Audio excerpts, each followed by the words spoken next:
तो हेलो बच्चों, आज हम लोग डिस्कस करने वाले हैं non ideal solution and positive deviated and negative deviated non ideal solution के बारे में। तो सारी बातें हम लोग लिख चुके हैं ऑलरेडी पिछले वीडियो में, बट आज हम लोग चीज़ों को एक्सप्लेन करेंगे जिससे कि आपका जो भी कंफ्यूजन है वो सारा क्लियर हो जाएगा। ठीक ना? तो लास्ट तक वीडियो में बने रहिएगा और जितने भी आपके क्वेरीज हैं वो सारी सॉल्व हो जाएंगी। ठीक है, तो चलिए थोड़ा सा बात करते हैं पहले नॉन आइडियल सॉल्यूशन के बारे में। तो ऑलरेडी हमने बता रखा है कि नॉन आइडियल सॉल्यूशन किसको बोलते हैं। तो ऐसा सॉल्यूशन जो राउल्ट्स लॉ को एवरी टेम्परेचर एवरी कंसंट्रेशन पे फॉलो न करता हो। ठीक है, तो वो नॉन आइडियल सॉल्यूशन हो जाता है। नॉन आइडियल सॉल्यूशन में स्पेशली हमने दो चीजें बताई थी। एक था positive deviated non ideal solution और एक था निगेटिव डेविएटेड आइडियल सॉल्यूशन। तो अभी हम बात करने वाले हैं positive deviated non ideal solution के बारे में। तो यहाँ पे क्या क्या बातें बताई गई थी। तो positive deviated non ideal solution में बताया गया होगा कि यहाँ पर चेंज इन वॉल्यूम जो होता है वो पॉजिटिव में आता है, चेंज इन एंथैल्पी यहाँ पे जो होता है वो पॉजिटिव में आता है। उसके बाद से बताया गया होगा कि एक्सपेरिमेंटल वेपर प्रेशर की वैल्यू ज्यादा होती है कैलकुलेटेड वेपर प्रेशर से। क्या ये पॉइंट मालूम है सबको? अगर नहीं मालूम है तो आप लोग पिछला वीडियो जाके देख सकते हैं, इसके जस्ट पहले वाला वीडियो बहुत इंपॉर्टेंट लेक्चर है ये वाला। ठीक ना? उसके बाद से बताया तो अगला पॉइंट है हमारा लाइक मॉलिक्यूल के बीच लगने वाले फोर्स ऑफ अट्रैक्शन की वैल्यू ज्यादा होती है अनलाइक मॉलिक्यूल के बीच लगने वाले फोर्स ऑफ अट्रैक्शन के। इसका मतलब क्या है?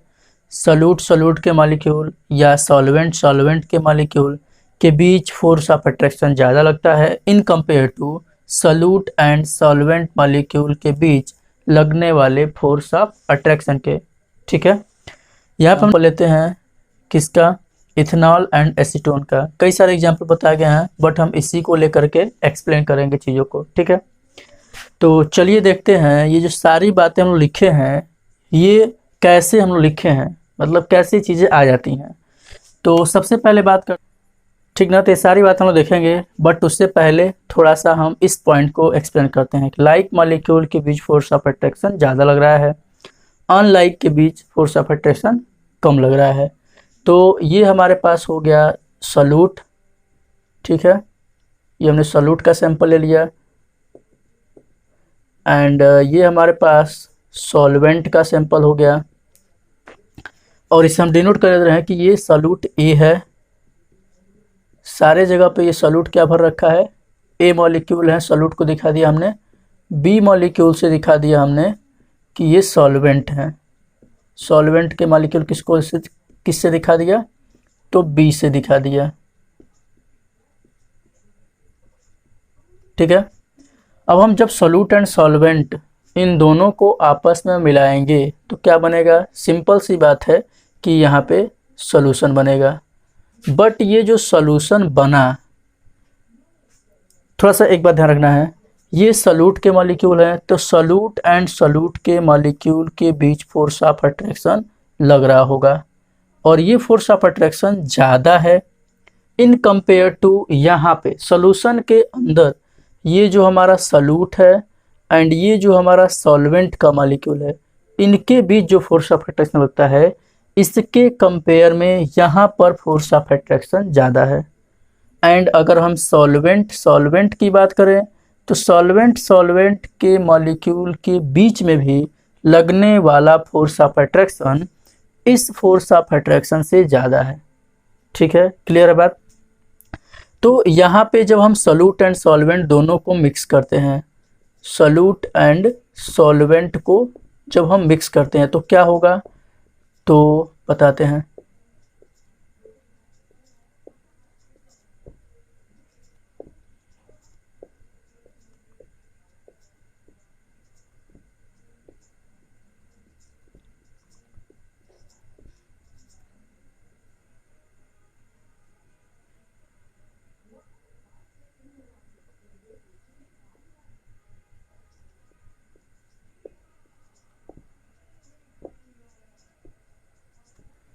ठीक है,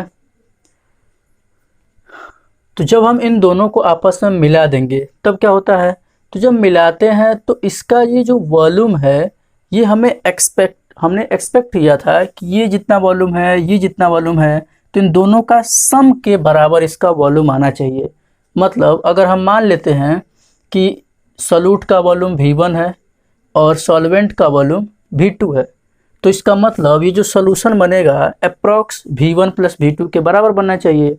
तो वो हमने उम्मीद किया था कि वो वॉल्यूम यहाँ तक आ रहा है, मतलब V1 प्लस V2 की वैल्यू यहाँ तक आनी चाहिए। बट ये क्या हो गया, इतना वॉल्यूम होने को है, वॉल्यूम इतना हो गया, मतलब कि वॉल्यूम बढ़ गया। ठीक है, और इसी वॉल्यूम के बढ़ने के वजह से जो हमारा डेल्टा भी आता है वो पॉजिटिव आ जाता है। मीन्स ये हुआ हमारा फाइनल वॉल्यूम और ये हमारा इनिशियल वॉल्यूम। मतलब जब हम फाइनल वॉल्यूम से इनिशियल वॉल्यूम को माइनस करते हैं तो क्या निकलेगा, हमें change in volume V final minus V initial. और V initial V1 plus V2 ये तो इतना है, लेकिन इतनी वैल्यू क्या हो गई, बढ़ गई, वॉल्यूम बढ़ा है, इसी के वजह से डेल्टा V की वैल्यू पॉजिटिव आती है। अच्छा, ये बढ़ा क्यों, ये बढ़ने का रीज़न क्या है, तो बढ़ने का रीज़न है मॉलिक्यूल के बीच में लगने वाला फोर्स ऑफ अट्रैक्शन। कैसे, तो हमने यहाँ बताया है कि लाइक मॉलिक्यूल के बीच में ज़्यादा फोर्स ऑफ अट्रैक्शन लग रहा है, यहाँ भी लाइक मॉलिक्यूल है तो यहाँ ज़्यादा फोर्स ऑफ अट्रैक्शन लग रहा है। बट यहाँ पे अनलाइक मॉलिक्यूल है, एक सॉल्यूट है तो एक सॉल्वेंट का मॉलिक्यूल है, यहाँ पे मॉलिक्यूल के बीच में फोर्स ऑफ अट्रैक्शन कम लग रहा है in compare to that case या दैट केस। तो होता क्या है, यहाँ पे अगर हम देखें तो मॉलिक्यूल के बीच में फोर्स ऑफ अट्रैक्शन ज़्यादा लग रहा है, इन दो मॉलिक्यूल के बीच में ज़्यादा फोर्स ऑफ अट्रैक्शन लग रहा है। मतलब कि ये मॉलिक्यूल एक दूसरे को अट्रैक्ट कर रहे हैं। अगर ये दो मॉलिक्यूल हैं, अगर ये दोनों एक दूसरे को ज़्यादा अट्रैक्ट करेंगे तो इनके बीच की जो गैपिंग है वो कम होगी। यहाँ पे भी अगर ये मॉलिक्यूल एक दूसरे को ज़्यादा फोर्स ऑफ अट्रैक्शन से अट्रैक्ट कर रहे हैं तो इनके बीच में फोर्स ऑफ अगर ये दो मॉलिक्यूल हैं एक दूसरे को ज़्यादा फोर्स ऑफ अट्रैक्शन से अट्रैक्ट कर रहे हैं तो इनके बीच का ये जो गैप है वो कम होगा। यहाँ भी फोर्स ऑफ अट्रैक्शन ज़्यादा है तो इनके बीच का गैप क्या होगा, कम होगा।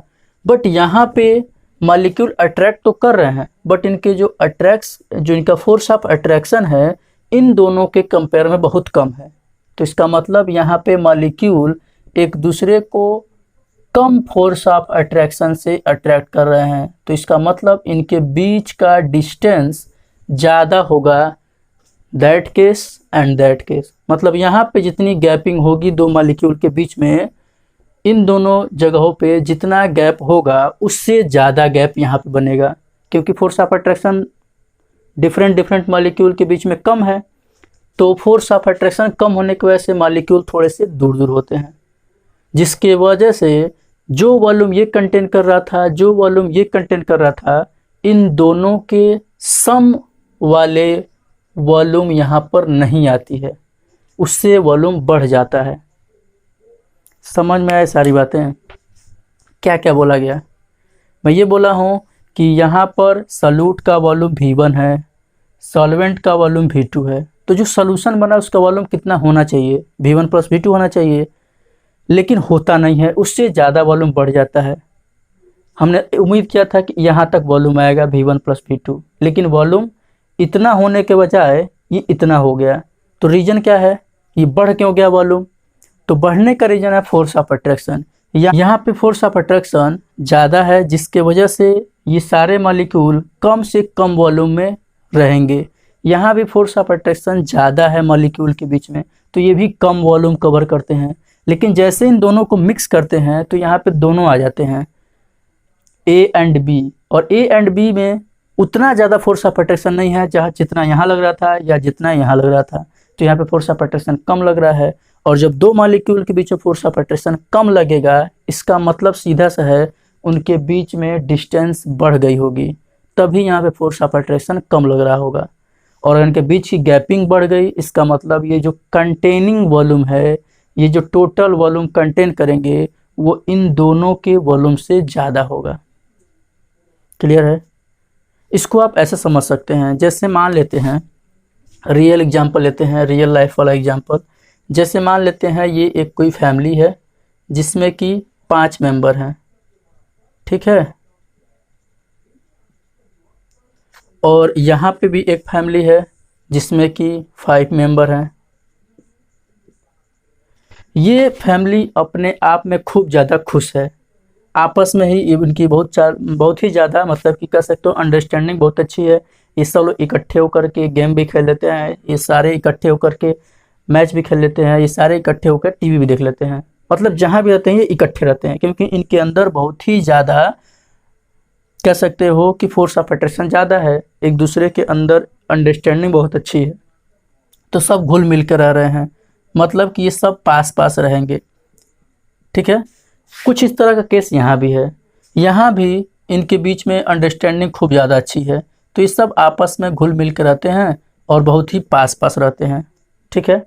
लेकिन ये वाली फैमिली, मान लेते हैं ए फैमिली, ये मान लेते हैं बी फैमिली, ये दोनों फैमिली एक दूसरे को जान नहीं रहे हैं, ठीक है। हमने क्या किया, इन दोनों को उठाया और एक घर में बंद कर दिया, मतलब कि इनको उठाया और इनको उठाया और एक नए जगह ले आकर के हमने एक बड़े से कमरे में इन 10 लोगों को 5 यहाँ से 5 यहाँ से उठा के डाल दिया। तो क्या होगा, थोड़ा तुम एज्यूम करो, तुमको क्या लगता है?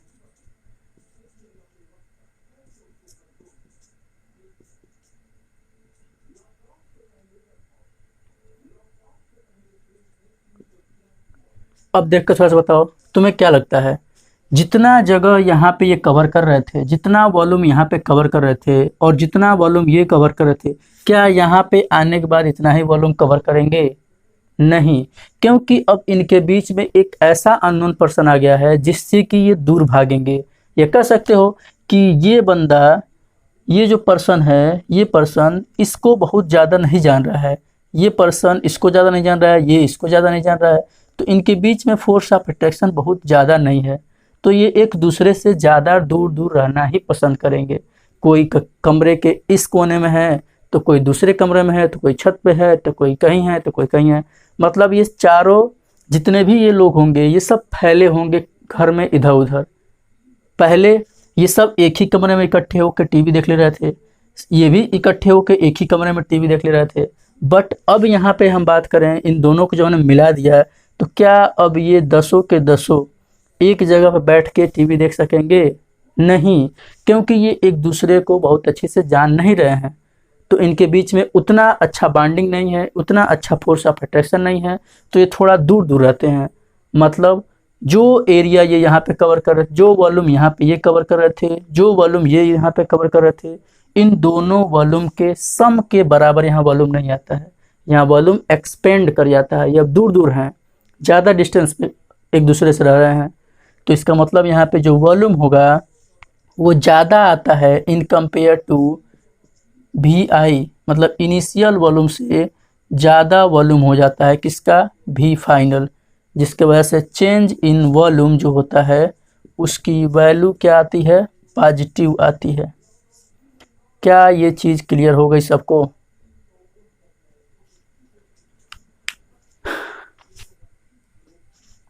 तो चलिए बात करते हैं, ये कॉन्सेप्ट समझ में आ गया होगा कि चेंज इन वॉल्यूम पॉजिटिव कैसे आया। इसका रीज़न क्या है, तो फोर्स ऑफ अट्रैक्शन, यहाँ फोर्स ऑफ अट्रैक्शन ज़्यादा है, यहाँ भी ज़्यादा है, तो कम वॉल्यूम में ये रहते हैं, ये भी कम वॉल्यूम में रहता है। जब दोनों को मिला देते हैं तो फोर्स ऑफ अट्रैक्शन घट जाता है, जिसके वजह से फोर्स ऑफ अट्रैक्शन घटने से इनके बीच का जो सेपरेशन है, गैप है, वो बढ़ जाता है, और यही रीज़न है कि इनका वॉल्यूम बढ़ जाता है। एक्सपेक्टेड वॉल्यूम जितना था हमारा उससे वॉल्यूम बढ़ जाता है, तो चेंज इन वॉल्यूम पॉजिटिव आता है, ठीक है, ठीक है। अब अगले कॉन्सेप्ट चलते हैं, डेल्टा एच की वैल्यू पॉजिटिव कैसे हो जाती है। तो थोड़ा सा इसको देखते हैं। तो उन्होंने बताया कि ये एक फैमिली, ये दूसरी फैमिली, ये जो फैमिली है इसमें जो 5 मेंबर हैं ये एक दूसरे को बहुत अच्छे से जान रहे हैं, एक दूसरे के साथ टीवी देख सकते हैं, एक दूसरे के साथ खेल सकते हैं, कोई भी काम ये एक साथ कर सकते हैं, क्योंकि ये एक दूसरे को बहुत अच्छे से जान रहे हैं, ये स्टेबल है एक दूसरे के साथ। यही चीज़ इनके साथ भी है, ये भी खूब स्टेबल है एक दूसरे के साथ, हर पांचों मिलके कोई भी काम कर सकते हैं एक साथ मिल करके, ठीक ना। बट जब हम इन पांचों को इन पांच के साथ मिला देते हैं, जब ये 10 हो जाते हैं, तो क्या ये उतना ही ज़्यादा स्टेबल होंगे जितना ज़्यादा ये सब स्टेबल थे? नहीं, क्योंकि ये जब 10 हो गए तो यहाँ पे बहुत सारे ऐसे मेंबर हैं जिनको कि ये लोग नहीं जानते हैं एक दूसरे को उतने अच्छे से। ये दसों एक दूसरे को बहुत अच्छे से नहीं जान रहे हैं जितना कि यहाँ पर ये सब जानते थे। मतलब ये पहले ही बहुत अच्छा स्टेबल था, ये भी यहाँ पे बहुत अच्छे से स्टेबल थे, बट जब हम इन दोनों को मिलाए तो इनको क्या कर दिया? अनस्टेबल कर दिया। और जब हमने इनको अनस्टेबल किया, मतलब ये जो प्रोसेस हमने किया है ए एंड बी को मिलाने पर, तो हमने क्या किया? इसको अनस्टेबल किया है। और ये बात तुमको मालूम होगी कि कोई भी प्रोसेस अगर स्टेबिलिटी से अनस्टेबिलिटी की तरफ जा रही है तो वहाँ पे एनर्जी खर्च करनी पड़ती है, हमें एनर्जी देनी पड़ती है। तुम खुद ही सोचो ना, आराम से सोए हुए हो, लेकिन अगर हम कहें जाओ खूब ज़्यादा धूप है बाहर, हम कहें जाओ समोसा लेकर आओ, तो तुम जाना चाहोगे? नहीं जाना चाहोगे, क्योंकि तुम चैन से स्टेबल स्टेज में तुम सोए हुए हो और तुम जाना नहीं चाहोगे। लेकिन वही कहें जा भाई 5 समोसा लेते आ, 500 रुपये दे दूंगा, तो तुम फटाक से उठोगे, चल दोगे। क्यों? क्योंकि तुम्हें एनर्जी मिल रही है। तो जब हम किसी स्टेबल जगह से किसी सब्सटेंस को अनस्टेबिलिटी की तरफ ले जाते हैं तो वहाँ पे एनर्जी की डिमांड आती है। ठीक है, तो ये स्टेबिलिटी से अनस्टेबिलिटी की तरफ जा रहे हैं तो यहाँ पे एनर्जी एब्जॉर्ब करते हैं, एनर्जी इनको चाहिए। और तुम्हें मालूम है कि जितने भी इंडोथर्मिक प्रोसेस हैं उनको अगर हम उनकी एंथैल्पी चेंज की बात करें, मतलब कि डेल्टा एच की, तो कैसी होती है? पॉजिटिव होती है। मतलब यहाँ पे हमें हीट देना पड़ेगा या ये हीट सराउंडिंग से एब्जॉर्ब कर लेगा, मीन्स ये इंडोथर्मिक प्रोसेस हुआ, तो इसकी एंथैल्पी चेंज पॉजिटिव होगी। ठीक है, तो यही चीज़ जब हम सोल्यूशन बनाते हैं इस तरह का, जहाँ पे सॉल्यूट के बीच फोर्स ऑफ अट्रैक्शन ज़्यादा है, सॉल्वेंट के बीच फोर्स ऑफ अट्रैक्शन ज़्यादा है, और अगर इस तरह के सॉल्वेंट को मिलाते हैं तो ये सोल्यूशन बन रहा है। इसके बनने पर ये सोल्यूशन अपने सराउंडिंग से हीट को एब्जॉर्ब कर लेता है, या ये हम कह सकते हैं कि ये अच्छे से सॉल्युबल है एक दूसरे में, इसके लिए हमें हीट देना पड़ेगा। तो प्रोसेस कैसी हो गई? एंडोथर्मिक हो गई। इसीलिए यहाँ पे एंथैल्पी चेंज इसकी पॉजिटिव आती है। क्लियर है? अब आते हैं experimental vapour pressure calculated vapour pressure से ज़्यादा कैसे हो जाता है, थोड़ा सा इसके बारे में बात करते हैं। तो इसको हम देखते हैं थोड़ा सा। अगर हम इन तीनों फिगर की बात करें तो थोड़ा देखें। एक चीज़ हमने बताया था कैलकुलेटेड वेपर प्रेशर कैसे निकालते हैं, हमने बताया होगा PT इक्वल टू होता है PA प्लस PB, और ये क्या होता है? तो ये बताया गया होगा PA not XA plus PB not XB, ये बताया गया था। तो इस फार्मूले के थ्रू हम किसी भी सॉल्यूशन का टोटल वेपर प्रेशर निकाल लेते हैं। ठीक है, इस कंडीशन में ये मॉलिक्यूल के बीच ज़्यादा फोर्स ऑफ अट्रैक्शन लग रहा है, मतलब मॉलिक्यूल एक दूसरे के साथ बहुत ही टाइटली बाइंड हैं। तो जब हम इनको गर्म करेंगे तो क्या ये वेपर बनाना चाहेगा? नहीं बनाना चाहेगा, क्योंकि एक दूसरे के साथ बहुत ही बाइंड है अच्छे से। पहले इनके बीच की ये बाइंडिंग जो लग रही है, इनके बीच फोर्स ऑफ अट्रैक्शन जो स्ट्रांगली लग रहा है, पहले ब्रेक होगा, फिर कहीं ये मॉलिक्यूल वेपर में कन्वर्ट होंगे। मतलब यहाँ पे जो वेपर बनने की टेंडेंसी है वो कम होगी। यहाँ पे भी वही चीज़ है, इन मॉलिक्यूल के बीच में भी फोर्स ऑफ अट्रैक्शन ज़्यादा लग रहा है, तो ये भी मॉलिक्यूल एक दूसरे से दूर नहीं होना चाहेंगे। मतलब जब हम गर्म करेंगे तो ये मॉलिक्यूल का पहले ये बांड टूटेगा, इनके बीच का जो फोर्स ऑफ अट्रैक्शन लग रहा है पहले वो ब्रेक होगा, फिर कहीं ये धीरे धीरे हीट एब्जॉर्ब करके वेपर में कन्वर्ट होंगे। तो यहाँ पर वेपर कम बनने के चांस है, यहाँ पे भी वेपर बनने के जो चांस है वो कम है। बट यहाँ की बात करें तो यहाँ पे मॉलिक्यूल के बीच में फोर्स ऑफ अट्रैक्शन बहुत ही कम है। इसका मतलब जब हम यहाँ पे हीट करेंगे तो मॉलिक्यूल जल्दी जल्दी वेपर में कन्वर्ट होगा, तो वेपर प्रेशर भी यहाँ पे क्या होगी? ज़्यादा बनेगी। कुछ बात समझ में आया? यहाँ पे जो वेपर बनने की कंडीशन है वो ज़्यादा होगी, जिसके वजह से वेपर प्रेशर भी ज़्यादा आएगा।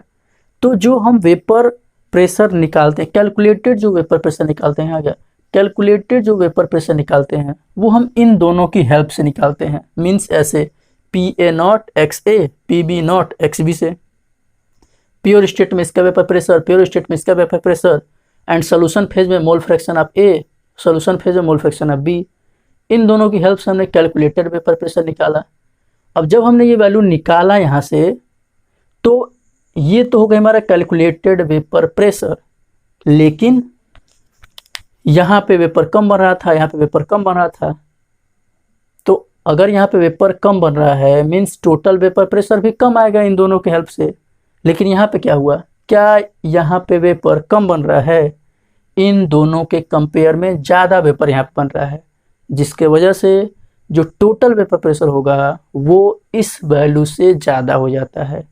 मतलब जब हम एक्सपेरिमेंटली ये चीज़ हम एक्सपेरिमेंट करके निकालते हैं, तो ये जो एक्सपेरिमेंट करके हमने देखा कि इसका वेपर प्रेशर ज़्यादा बन रहा है, मतलब यहाँ पे जो वेपर प्रेशर बन रहा है P एक्सपेरिमेंटल जो है, एक्सपेरिमेंटल वेपर प्रेशर जो है, इसकी वैल्यू ज़्यादा हो गई किससे? तो इस कैलकुलेटेड वेपर प्रेशर से, P कैलकुलेटेड से। ठीक है, क्लियर है? तो ये सारी बातें हैं जो कि इन सारे पॉइंट्स में बताया गया था। तो चलिए बात करते हैं हम लोग एग्जाम्पल की। ठीक है, तो एग्जाम्पल में ले लेते हैं इथेनॉल एंड एसीटोन को। तो ये कैसे पॉजिटिव डेविएशन शो करता है, थोड़ा सा इसको हम देखेंगे। ये हमने इथेनॉल का सैंपल लिया, ठीक है। हम दिखा दे रहे हैं कि इथेनॉल के मॉलिक्यूल बी से हम रिप्रेजेंट कर रहे हैं इथेनॉल के मॉलिक्यूल्स को, ठीक है। जब हम इसको गर्म करते हैं तो इथेनॉल के जो मॉलिक्यूल्स हैं आपस में वो हाइड्रोजन बॉन्ड के थ्रू जुड़े होते हैं, जिसके वजह से ये इजीली वेपराइज नहीं होते हैं। मतलब कि जब हम इसे गर्म करते हैं तो ये जल्दी जल्दी वेपर में कन्वर्ट नहीं होता है, जिसके वजह से इसका जो वेपर प्रेशर आता है वो कम आता है। यही चीज़ एसीटोन के साथ भी है। जब हम सिंगल एसीटोन को गर्म करते हैं तो उसमें हाइड्रोजन बॉन्ड तो नहीं होता है, बट उसके मॉलिक्यूल के बीच में फोर्स ऑफ अट्रैक्शन ज़्यादा काम करता है, जिसके वजह से वो भी जल्दी जल्दी वेपराइज नहीं होता है और वेपर प्रेशर वहाँ भी कम बनता है। बट जैसे ही हम इन दोनों को मिक्स कर देते हैं, जैसे कि हमने इथेनॉल के अंदर अगर एसीटोन को मिक्स कर दिया तो क्या होगा, देखते हैं थोड़ा सा। ये हमारे पास इथेनॉल है, जिसमें बी को हमने किससे बताया था, इथेनॉल से। तो ये जो इथेनॉल के मॉलिक्यूल्स हैं, जब हम इसमें एसीटोन को ऐड करते हैं, किसको ऐड किया, एसीटोन को, तो एसीटोन क्या करता है, इन इथेनॉल मॉलिक्यूल के बीच में जाकर सेट हो जाता है। तो हम एसीटोन को ए से दिखा देते हैं, ए मॉलिक्यूल जो है वो एसीटोन है। तो एसीटोन के बहुत सारे मॉलिक्यूल इथेनॉल के बीच बीच में जाके सेट हो जाते हैं, जिसके वजह से क्या होता है, तो अगर हम मान लेते हैं कि ये इथेनॉल का एक मॉलिक्यूल और एक और इथेनॉल का मॉलिक्यूल जो कि आपस में हाइड्रोजन बॉन्ड के थ्रू ऐसे जुड़े हुए हैं, लेकिन जैसे ही हमने एसीटोन ऐड किया तो एसीटोन इसके बीच में आके बैठ जाता है, जिसके वजह से इन दो इथेनॉल मॉलिक्यूल के बीच का जो हाइड्रोजन बॉन्ड था वो क्या हो गया, ब्रेक हो गया। इसी तरह से बहुत सारे हाइड्रोजन बॉन्ड इनके अंदर जब इनको मिक्स करते हैं तो इथेनॉल का जो मॉलिक्यूल्स हाइड्रोजन बॉन्ड शो कर रहे थे उनके बहुत सारे हाइड्रोजन बॉन्ड ब्रेक हो जाते हैं, जिसके वजह से अब क्या होता है, अब इनके बीच में फोर्स ऑफ अट्रैक्शन कम हो जाता है। मीन्स अगर ये बी एंड बी के बीच पहले हाइड्रोजन बॉन्ड लग रहा था, अब वो ख़त्म हो गया और already A and B molecule के बीच में फोर्स ऑफ अट्रैक्शन कम लगता है, ठीक है। तो जब एसीटोन ए वाले मॉलिक्यूल, इथेनॉल बी वाले मॉलिक्यूल, मतलब ए एंड बी के बीच में फोर्स ऑफ अट्रैक्शन कम लग रहा है और जो पहले से फोर्स ऑफ अट्रैक्शन लग रहा था वो भी ब्रेक हो गया, तो अब क्या होता है, तो अब ये सारे मॉलिक्यूल पहले से ज़्यादा फ्री हैं। किसके लिए, अब ये सारे मॉलिक्यूल पहले से ज़्यादा फ्री हैं, किस बात को लेकर के, कि जब हम इसको गर्म करते हैं तो अब ये ज़्यादा से ज़्यादा वेपर बनाते हैं, जिसके वजह से ज़्यादा वेपर प्रेशर क्रिएट होता है, ठीक ना। और अगर जो हमने पहले से कैलकुलेटेड वेपर प्रेशर निकाला था उससे ज़्यादा वेपर प्रेशर अगर आता है एक्सपेरिमेंटल वेपर प्रेशर, तो इसी को बोलते हैं कि ये पॉजिटिव डेविएशन शो कर रहा है, ठीक ना। तो ये जो हमारा एग्जाम्पल है इथेनॉल एंड एसीटोन का, ये एग्जाम्पल है पॉजिटिव डेविएशन का। तो इसमें क्या क्या बातें होंगी, एक्सपेरिमेंटल वेपर प्रेशर या जो वेपर प्रेशर है मिक्सर का, जो हम चेक करते हैं एक्सपेरिमेंटली, तो वो ज़्यादा आ जाता है in compare to calculated vapour pressure के। यहाँ पे वॉल्यूम चेंज की वैल्यू भी पॉजिटिव आती है, एंथैल्पी चेंज की वैल्यू भी पॉजिटिव आती है। तो ये जो एग्जाम्पल है ये है पॉजिटिव डेविएशन का, ठीक है। अब हम एक ग्राफ की बात करते हैं थोड़ा सा। तो चलिए बच्चों, अब हम लोग बात करते हैं कि positive deviated non ideal solution का जो ग्राफ है vapour pressure and mole fraction को लेकर के वो कैसा बनता है। तो ऑलरेडी हमने एक ग्राफ बता रखा होगा जब हमने आइडियल सॉल्यूशन बताया होगा। तो जो लोग इस ग्राफ में जिन लोगों को दिक्कत होगा वो लोग जाके कम से कम एक बार आइडियल सॉल्यूशन वाला ग्राफ एक बार देख लेंगे, ठीक है। तो उस ग्राफ में ऐसे बताया गया था कि हमने ये वाली एक्सिस जो ली थी वेपर प्रेशर की एक्सिस थी, और ये वाली एक्सिस थी मोल फ्रैक्शन की एक्सिस थी। यहाँ पर मोल फ्रैक्शन ऑफ ए 1 था, मोल फ्रैक्शन ऑफ बी 0 था, यहाँ पे मोल फ्रैक्शन ऑफ ए 0 था, मोल फ्रैक्शन ऑफ बी 1 था। मीन्स यहाँ पर सिर्फ एक कंपोनेंट है ए, जिसके वजह से जो वेपर प्रेशर बन रहा था वो यहाँ पे vapour pressure highest vapour pressure बन रहा था, जिसको हमने बोला था पी ए नॉट, मतलब प्योर वेपर प्रेशर ऑफ ए। यहाँ पे ए कंपोनेंट नहीं है, सिर्फ बी कंपोनेंट है। इसका मतलब यहाँ पे जो वेपर प्रेशर वाली ये एक्सिस है, इसके इस एक्सिस पे अगर हम बात करें तो सिर्फ वेपर प्रेशर किसके वजह से होगा, बी कंपोनेंट के वजह से। और बी कंपोनेंट की बात करें तो इसके वजह से बनने वाला वेपर प्रेशर भी क्या होगा, यहाँ पे प्योर वेपर प्रेशर होगा, जिसको हमने बोले थे पी बी नॉट, ठीक है। तो जैसे जैसे हम इधर एक्स ए की वैल्यू देखें तो यहाँ पे 100% है, एक्स बी 0 है, बट हमने बताया था कि इधर जाएंगे तो एक्स ए को घटाएंगे तो वेपर प्रेशर भी घटेगा इधर आने पे। तो ये इसका वेपर प्रेशर घट रहा था, यहाँ पे ऐसे घट रहा था। उसी तरह से हम पी बी नॉट की बात करें तो ये भी घट रहा था, क्योंकि हम इधर एक्स बी की वैल्यू यहाँ पे 100% है, तो इधर आने पे हम एक्स बी को घटा रहे थे, तो vapour pressure of B component भी घट रहा था। और टोटल सॉल्यूशन का जो, तो ये हो गया कंपोनेंट ए का वेपर प्रेशर, कंपोनेंट बी का वेपर प्रेशर। अब हम टोटल सॉल्यूशन का वेपर प्रेशर हमने बताया था इन दोनों पॉइंट को मिला देंगे तो बनेगा। तो ये हो गया हमारा सॉल्यूशन का वेपर प्रेशर, ठीक है। तो ये तो था आइडियल सॉल्यूशन के लिए ग्राफ। बट अब हम बात करते हैं positive deviated non ideal solution के लिए क्या ग्राफ बनेगा। तो आइडियल सॉल्यूशन में जब ये स्ट्रेट लाइन ऐसे आता तो ये ग्राफ आइडियल सॉल्यूशन के लिए बन जाता। तो ये जो वेपर प्रेशर है, ये जो लाइन क्या है, क्या दिखाता था, तो ये दिखाता था line vapour pressure of ideal solution. किसी आइडियल सॉल्यूशन के वेपर प्रेशर को ये दिखा रहा था जिसमें स्ट्रेट लाइन है। बट यहाँ पे क्या हो रहा है, positive deviated non ideal solution में क्या हो रहा है, जो वेपर प्रेशर बन रहा है उसकी वैल्यू बढ़ जाती है, मतलब ये वैल्यू नहीं होगी, इससे ज़्यादा वैल्यू आती है। तो इस केस में हम जो वेपर प्रेशर को दिखाते हैं वो कुछ इस तरह से दिखाते हैं, बढ़ी हुई वैल्यू को हम ऐसे दिखाते हैं, ठीक है। और अब ये लाइन किसको रिप्रेजेंट करेगा, तो ये दिखाता है vapour pressure of positive deviated non ideal solution, ठीक है। ये जो ग्राफ है, ये वाली जो लाइन है, ये रिप्रेजेंट कर रहा है vapour pressure of positive deviated non ideal solution, ठीक है। इसी तरह से ये हम इस कंपोनेंट जो एक कंपोनेंट, ये जो एक कंपोनेंट की एक्सिस है, ये एक कंपोनेंट का जो वेपर प्रेशर घट रहा है, ये बी कंपोनेंट का वेपर प्रेशर जो घट रहा है। अब हम इसमें भी इन कंपोनेंट का भी वेपर प्रेशर बढ़ता है ना, जब सॉल्यूशन में आते हैं तो इनका भी वेपर प्रेशर बढ़ता है, तभी तो नेट सॉल्यूशन का वेपर प्रेशर बढ़ता है। तो कुछ ना कुछ इसकी भी वैल्यू बढ़ेगी, तो इसको भी हम लोग इस तरह से इंक्रीज वैल्यू को दिखाते हैं, ठीक है। और इस तरह से इसको भी हम लोग इंक्रीज वैसे दिखाते हैं। तो ये positive deviated non ideal solution का vapour pressure and mole fraction के बीच में ग्राफ है। बन नहीं पा रहा है, आप लोग ठीक से बना लीजिएगा। ठीक है, वैसे नोट्स में सारा बना हुआ है, बस आप लोग को समझ लेना है। ठीक ना।